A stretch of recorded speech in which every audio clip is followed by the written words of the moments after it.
সুধী বন্ধুরা কেমন আছেন সবাই? আশা করি সবাই ভালো আছেন। টেকনিক্যাল সলিউশন ভিডিও আজকের ভিডিওতে সবাইকে স্বাগতম। তো আমরা আছি পেওনার অ্যাকাউন্টে এক্সপ্যান্ড বাজেট নামে একটা অপশন আছে নতুন, এখানে আসছে। এখানে আসলে আপনারা দেখতে পাচ্ছেন create your first budget, create your budget of few simple step and at any teams member who will be needs access.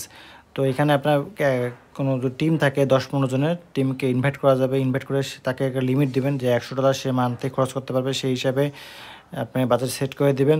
Track your payment, monitor your purchase, stay on the top of payments and eligible content of budget Payoneer card. Payoneer কার্ডের মধ্যে আপনাদের এই যে connect to ইয়ার বাজেটটা set করতে পারবেন, সে কত খরচ করতে পারবে। টিম মেম্বার ম্যানেজ ইউর টিমকেও ম্যানেজ করতে পারবেন এটার মাধ্যমে। এটা হলো এটার কাজ। আশা করি আপনারা বুঝতে পেরেছেন। যাদের টিম ওয়াইজে কাজ করে, ধরেন আপনার টিমে আছে 5 জন, তার মধ্যে 3 জন অ্যাকাউন্টসে কাজ করে এবং তারা ড্রপ শিপিং বা প্রোডাক্ট পারচেসিংয়ে কাজ করে। তাদেরকে আপনি অ্যাক্সেস দিলেন তাদের ইমেলের মাধ্যমে এবং বাজেট সেট করে দিলেন যে আমার $100 বাজেটের বেশি আপনি খরচ করতে পারবেন না, সেই হিসাবে এটা ইউজ করা হয়। আর সিঙ্গেলি এটা আমরা সচরাচর ইউজ করি না।